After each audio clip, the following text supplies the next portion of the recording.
Hey everybody, Matthew here, and we've got a very special segment of How Did We Do It? Spoiler alert, it has debt weapons. Big shocker. Make sure you join us. I'm going to show you how a couple in Chicago that we met not long ago last year, 2016, has now put together a plan to fast track their objectives, own multiple properties completely free and clear, starting with a significant sum of non-mortgage related debts. Stay tuned.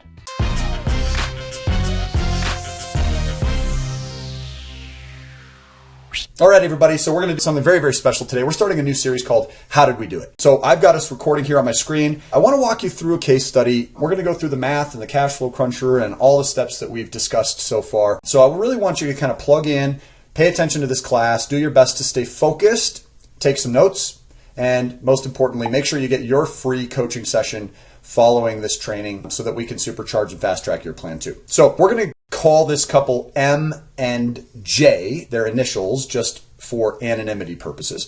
And as you can see here on my screen, we've got notes from back in June. And this was in Illinois. This was a real estate investment association. The biggest thing for them when I got on the phone with them was their debt. Their takeaway from the training was that it was awesome watching the interest prevented, and that would be down the road because they have significant non-mortgage related debts. This is, again, what they picked up on during the training. In the future, they want to grow, to have wealth, use real estate to do that. In high school, it was a lack of consumer education. Credit cards were thrown at us, and they weren't able to use money and credit as a tool like they want to now. So M is 43 years old, J is 49 years old. Age is always very important because we have both short and long-term goals. J runs the money. She rates that at a comfort level of 7. She doesn't feel she's doing it correctly and that there might be another way that she just isn't aware of. They run a commercial upholstery business. They also teach scuba diving as well, so it's a lot about lifestyle design for them as it is for most people. Since they learned about real estate investing, they've started now an LLC 2 to 3 months ago. This was again back in June of 2016. They want to eventually transition into that and out of the upholstery business. It's a very physical profession, and they also have to work nights and travel. They do some work on the East Coast, and he listened to a podcast. He also reads books relating to this subject. We always like to try and understand people's level of experience. They have some experience with rehabbing at this point. They did refinance on a primary, but it isn't actually going to be able to close until the debt to income ratios are calculated based on the tax returns. They do have FICO scores. They'll be attending another East Coast trip and are hoping to generate more revenue at that point. And here's where we left off. Ultimately, you can see their cash flow cruncher here. And this cash flow cruncher shows just a $692.45 net cash flow position when we first started our conversations.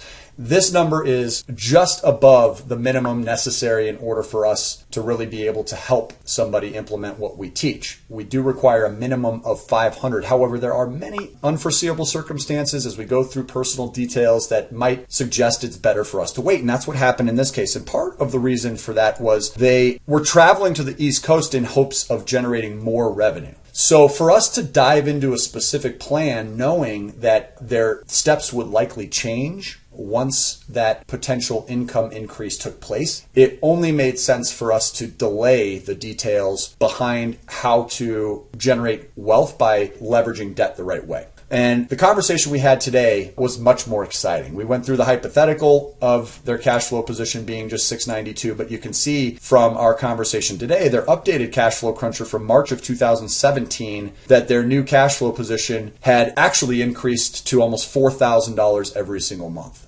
A huge step up from where they were before. Now that we have 5 times the income, almost 6 times the income, our net cash flow, now we can start to take advantage of the debt weapon acquisition process. So you can see the summary page here. The revenue and assets totaled a little under $11,000 take home per month. You can see a 709 current existing credit scoring through their credit monitoring. And most of this is being done through a credit card provider at this point. Most of us have credit cards that have started providing access to 1 or maybe even 2 credit scores. The downside to that is they usually will not show access to your credit reports. And the report is what contains the ingredients necessary to manipulate your overall credit profile. So it's imperative that we get credit reports. So the recommendation here is go to Credit Karma, get access to that free credit score and report. Know that the credit score is trash. It's garbage. It's worthless to you because most banks are using the FICO credit scoring algorithm to determine if you're an approved borrower. And those credit scores are completely different from one to the next. So keep in mind that Credit Karma is relying on what's called the Vantage credit score. FICO is using their own algorithm. Scores can be much, much different from one to the other. You can see on the debts page here, we've got their current existing primary residence home mortgage. They currently have a home equity line of credit on that as well. You can see we have an auto loan totaling $4,000, $260 payment. We've got a number of existing non-mortgage related credit card balances, along with some balances that are still owed to the IRS, to the state, and also a student loan of about $1,500, a little under. We've got some personal expenses here that have all been itemized. They did a great job of detailing this. My recommendation would be that you provide us as much detail as possible. We won't need any account numbers. We don't need a social security number for this stuff. It's very easy to fill this out, and it's also very safe, where you can't do anything with the information that you provide us other than help you build a better plan. Here we are on the cash flow summary page, and I just kind of want to refresh your memory of the 3 steps that it takes to dominate the banks, okay? So these were the same discussion points that we had with J and M. And step 1, as taught in all of our other trainings, is to optimize both personal and business credit scores / profiles. Scores are just one piece to the overall profile. Lenders will look much deeper than just your scores. We do need at least a 700 minimum FICO credit score in order to start accessing new debt weapons, which is the second step of this process. The target is a 760 and better. So we want to make sure that once we get to that level, we protect and maintain it there, which means that we're in a perpetual state of credit optimization. At no point are you ever complete or finished with this step. You could have an 800 credit score, and the goal is to transition our proactive approach to managing credit towards maintenance and protection versus the enhancement and growth portion. The second step of this process is being able to leverage that credit into new debt weapons. How do we take these strong credit profiles and access as much money as possible? For most people, while we're never done looking for and adding more, we will be targeting at least $25,000 each year. That typically will break down into between 2 to 8 new accounts, the most popular of which are unsecured. What that means is, while M and J have a home equity line of credit, as we saw on their debts page here on the Cash Flow Cruncher, so you can see their home equity line of credit here. This is secured or collateralized against their current property. So probably heard that term before, and it just simply means that if they were to default on this, the bank could actually force foreclosure on their home. Whereas the most popular debt weapons that we're focusing our energy on are unsecured debt weapons. And many times these accounts, as we grow our collections, might even sit unused. It's not something that we are guaranteed to use. In fact, we're really only using it when the right purpose presents itself. There are 4 questions that every single member that we help must answer before they access their next debt weapon capital account. The first is, what will it be for? Once we understand the purpose of the tool, we can begin to know who's providing it and which one is it that we're even getting. We have to know what it's for to say which one is best. And the fourth and final question that has to be answered correctly is, when are we applying for it? So the fourth question is very important because of the relationship between the application we're submitting for the debt weapon and the impact it has to credit scores. Every time we submit an application, it usually results in an inquiry, even when we're getting business debt weapons, because business debt weapons almost always require a personal guarantee that ensures the bank, if the business defaults, you as an individual will be impacted, meaning your credit. The third and final step in this process is the cash flow optimization portion. And this is where we're putting the debt weapons to work. There are only 2 ways to grow cash flow. You've got to make more money or you spend less money. The best way to go about managing your cash flow is to optimize both sides of that balance sheet. Make more while you're simultaneously spending less. And that can be a little confusing to do unless you can acquire and put to work these debt weapon accounts. If you only had $1, where is that dollar supposed to go? To paying off debt or to buying a new asset? It's a confusing question to answer if you're really working with just the face value of that $1. However, if I were to get you access to say tens of thousands of dollars more that you didn't have before, you could actually do both. You could put that money to work while your money goes to paying off debt, resulting in the highest increase to cash flow in the shortest period of time. So that's what we're going to look at here today. If we were to say get access to new debt weapons, I'm going to say in here that in 2017, we get at least $25,000 for the household. Next year, I want to see that number double if possible. We're going to take $50,000 of applications and work toward getting those approved. And finally, as the years go on, I'd like to see this number double every year until we get to at least six figures and above, following year after year. So with that, you can see over just the next handful of years following this process, a borrower should be able to increase their availability of revolving or unsecured capital accounts that are same as cash by hundreds of thousands of dollars. They now have a lot more money than they had before, and it is currently sitting unused. Most of the time we pay little to no money for this. There are certain accounts that I'll pay either a small amount to acquire and or a small annual fee to keep. A lot of us as consumers have been taught to do otherwise, not to pay annual fees. And what I'm here to teach you is that annual fees are extremely positive. If I can take a $100 or $150 annual fee over the course of 10 years, that'll cost me $1,500. But if that account is used to acquire, say, $10, $15, $20, $30, $40,000 worth of benefit, it's a great investment. We're going to take these accounts and start putting them to work. Now, we can see based on the right-hand column, the accounts which have the highest impact to cash flow. The target rate represents the minimum monthly payment in relation to the balance owed. So we take the minimum monthly payment divided by the balance owed. In this case, on this credit card number 1 BP, this account is $1,076 in existing balances to $105 as a minimum monthly payment, which is just under 10% of this balance required each month. That's a pretty high target rate. So the higher the target rate, the higher the impact to cash flow. The faster we pay it off, the more money we have left over at the end of the month. It's a very important number. You can see we have $70,118 that essentially we could spend. And what I'm going to do is start going through each of these one at a time, paying off the highest target rates first. We've got a 7% target rate, has nothing to do with the interest rate, of $21.14. That's a total of $31.90 now. So we've now paid off this and this, totaling $3,190. Now we see here that we've got a 5% target rate at $4.99, but this is a 0% interest credit card, so we don't want to yet pay this off. We'll attack that later. You can see that as we get into some of these other numbers, most of them are quite relative at this point. They're all within 1% or so. So we're just going to kind of start to go down the list based on the highest interest rate now, which makes the next largest impact. You can see we've got Care Credit. This is not typically a big box credit card. Oftentimes this might even be tires. We're going to pay this off $1,400. So this is now wiped out. We're going to look at the next highest interest rate, and a lot of these are relative too. So I'm going to just kind of come down the list based on 20% or higher and continue to add together until we hit a number that's safe for us to use without having a drastic negative impact on credit. $1,451 is now paid off. Looks like $1,984 can be paid off, plus $1,984, plus looks like $2,544 can get paid off. So now we're at $10,569. So we've paid these two off. We've got $1,038. LLB, and I'm going to leave alone since that's a merchant account versus a big box credit card. We want to try and drive credit scores higher as quickly as possible.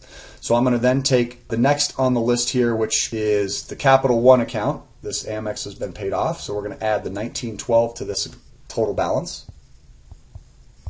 And you can see $13,519. Now this is well within the range of protecting credit scores by keeping the balance to available as low as possible. You can see now that their current net cash flow position after securing that new upholstery job, $39.58 was their starting cash flow position after our current conversation today. You can see here that we've now freed up quite a bit more money here each month by eliminating all these monthly minimum payments. And you can see their cash flow position has since increased to roughly $43.12. So we've freed up something in the ballpark of about $350 plus each month so far. So it's about a 10% increase to cash flow without making any more money. And currently we have $13,500 that's been paid off using a debt weapon, right? So we've got $13,519. Let's just make it exact as possible. Now we start the paycheck and rent check parking process, whereby their income from their current business of $10,959, which is fairly stable even though they're self-employed, for now because they've got certain contracts. We're going to start to paycheck park that against this. Now, semantically, this varies based on every debt weapon and every bank that we work with. So every single person, including me, has a different plan when it comes to how this paycheck and rent check parking process will unfold. However, the net impact is basically that $13,519 being paid back with divisible by the net cash flow position. So if I take that $13,519 and divide it by the new cash flow of $43.12, it'll tell us about how many months it's going to take for this to be paid back, because there's very little interest associated with that balance on that new debt weapon account over just a 3.13 month period. So we have to understand that there are two factors that determine the total cost of interest. It's the rate and the term. Because this term is so short, we're going to end up paying very, very little interest on this outstanding balance over a 3.25 month period. So it's paid off in safely 3.5 months. We're going to extend that up to 3.5 months to accommodate that interest cost, which I think is too generous, but gets us to where we need to be. We can see that on this automobile now that credit scores are getting stronger. It's probably a good time to pay off this car, even though the interest rate I know is low. They didn't input it here, but I know it's low. We're going to save on this payment, which is costing 6.4% of the outstanding balance. So we're going to take this new starting $0 debt weapon, the same one that we used before, and we're going to satisfy this $4,026 balance to the car. That's going to free up another $260 per month, which is obviously significant. It's somewhere in the vicinity of 6 or 7% of the current cash flow position. We're then going to increase this balance on this debt weapon by paying off some of these other accounts again. This B of A business card of $15,500 I think is the most significant. It's got a very high interest rate. It's costing $520 every single month. So let's go ahead and satisfy $15,500. And the total now is $19,526. You can see here that our cash flow position is looking very strong now at $5,092, and literally this is roughly 3.5 months from our starting point, which has now increased our cash flow by $1,150 a month, somewhere in that neighborhood. So $5,092 is our new net cash flow position on average. Again, they haven't earned any extra money from when we started just about 4 months previously. This $19,526 can then be divided by the net cash flow position of $5,092 to determine approximately how many additional months this is going to end up taking to satisfy through paycheck and rent check parking. You can see it's another roughly 4 months. I'm going to continue to round these up to account for the interest on that debt weapon over that very short period of time. So this is then paid back to zero. And as you can see, their new cash flow position is permanently at almost $5,100 per month now. Let's go ahead and continue forward. You can see we've got just $41,099 remaining. I'm going to just continue to target down the list here based on current interest rates. And it looks like we actually forgot about a couple of cash flow improvements from before. So we're going to add those now, which just means this example is better than what I've showed. And one thing you'll see as I do these for you for training purposes, at no point in time is it ever realistic that we can be 100% accurate with this stuff. It's impossible. There are too many unforeseeable circumstances. Anything could happen between now and roughly 7.5 months from now. They could buy another property. They could sell a property. Everything we're discussing is really just theoretical. All I'm doing is trying to prove a point that while most people would fail to recognize just how quickly things can get paid off on the non-mortgage debt side of things with limited $692 starting cash flow position, that over time, with an effort of making more money and using these debt weapons, it can happen much more quickly than you might imagine. Just wanted to throw that out there as a disclaimer. None of these are ever exactly correct. We try and err on the side of being conservatively inaccurate. So let's continue down this example because it's fun to watch the timetable unfold. Hopefully you're sticking with me here. We've got a $5,028 LL Bean balance, which I would say we can safely attack at any point because while it's still just a merchant account where a department store is providing you access to perhaps a discount to get their credit cards, doesn't have the same impact on credit positively. We should already be experiencing a significant improvement towards general overall credit rating. The timing is ideal at any stage now. So I'm going to go ahead and take a $5,028 balance. I'm going to pay that off with the debt weapon. We're then going to move to the next higher interest rate accounts, which is this $3,637 account, totaling $86.65. So this is now paid off. as is this LL Bean account, and we free up $140 per month plus another $107 per month. So a total of $247 monthly added to our cash flow once again. So you can see by me including those minimum payments on the two I had missed earlier, our new net cash flow position is remarkably higher, another 10% of where we were before, $5,549 now as a remaining disposable income on average each month. And we now have a $8,665 balance to be paid off on the debt weapons. We've got another interest rate of 18.15, so we're going to add $5,375 to pay off this credit card, which is now $14,040. So we're going to pay this off with another $136 sticking around every month. Let's just go ahead and hit the next one in line here because credit just continues to improve. We've got a 17.24% credit card with a $4,829 balance that will now pay as well, totaling $18,869. So this guy is now eliminated for another $122. And our balance is now close to $20,000. In order to be safe on credit scores and profiles, I'm going to just take that $18,869 rather. So we're going to divide that sum by the new existing cash flow position. You can see that everything except for these last remaining credit cards and outstanding other debts, including the IRS and student loan, are left. We've got a $5,807 new net cash flow position. We're only 7.5 months down the road.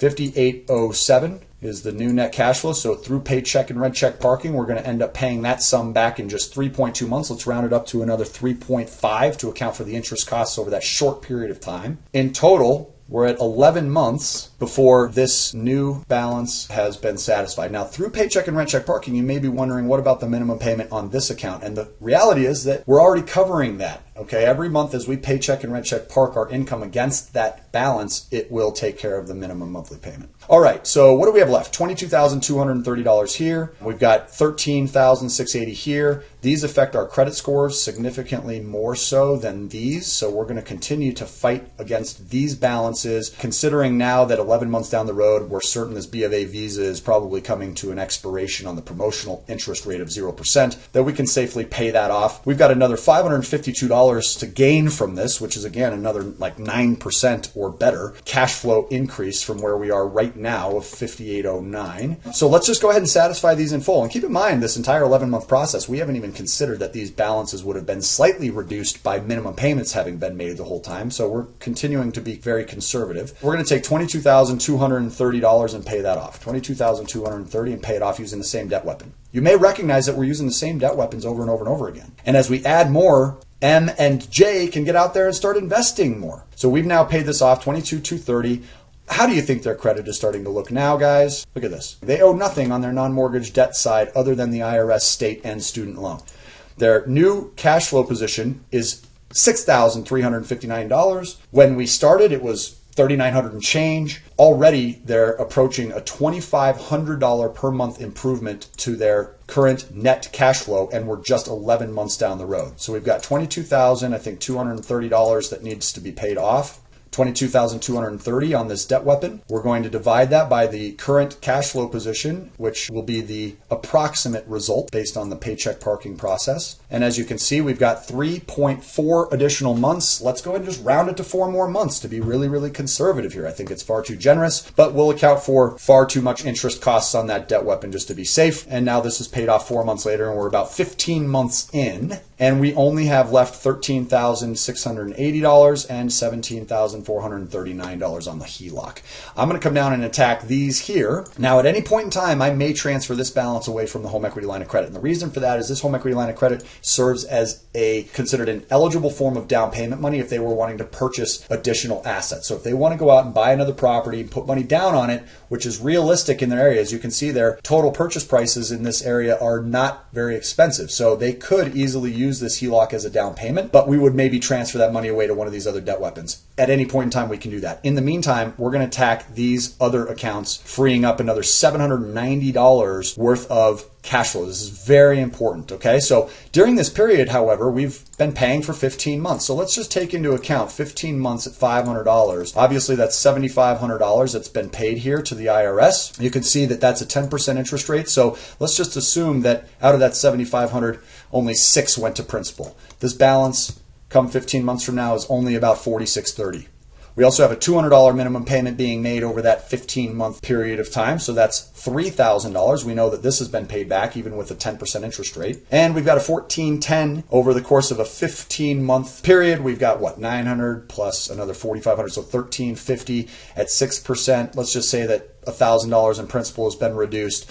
Again, being very generous on the interest side, but rather be conservative. So we've got $5,040 here plus $17,439 without this balance having been reduced at all over 15 months. Also unrealistically conservative. And we're going to pay both of those off. So the total right now is $17,439 plus the $5,040 on these balances. And total now is $22,479.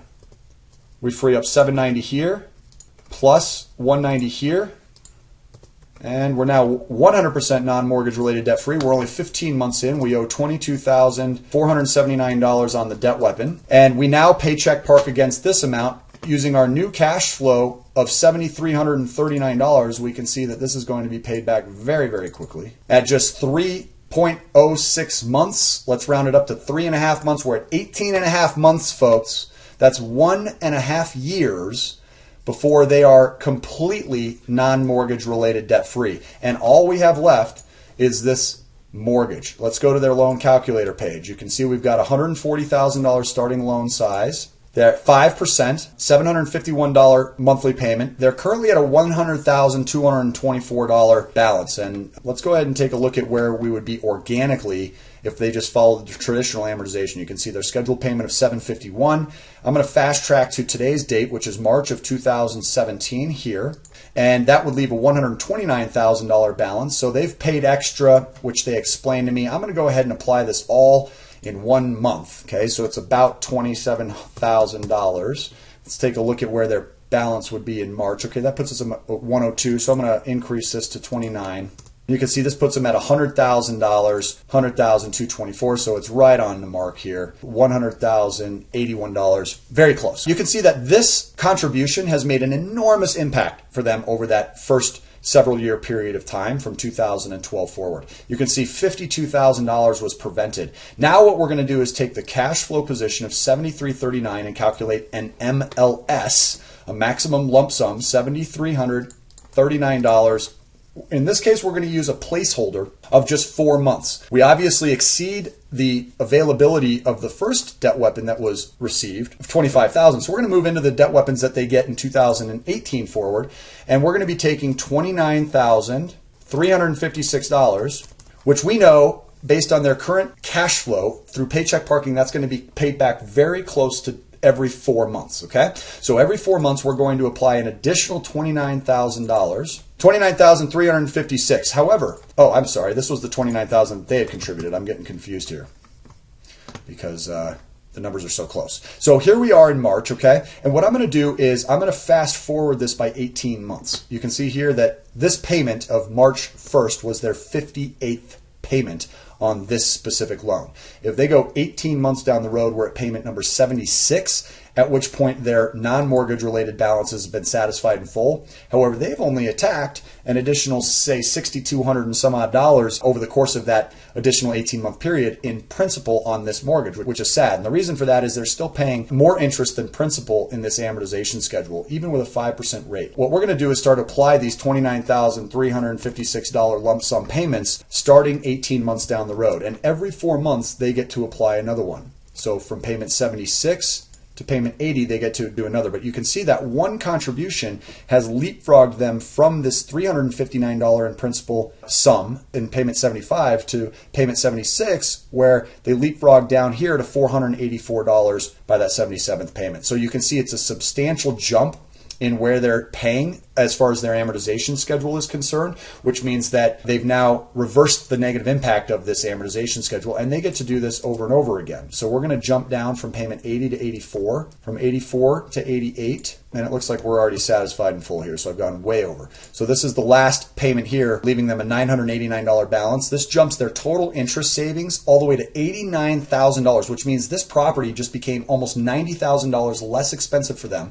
You can see here that their last payment is number 84, which is May 1st of 2019.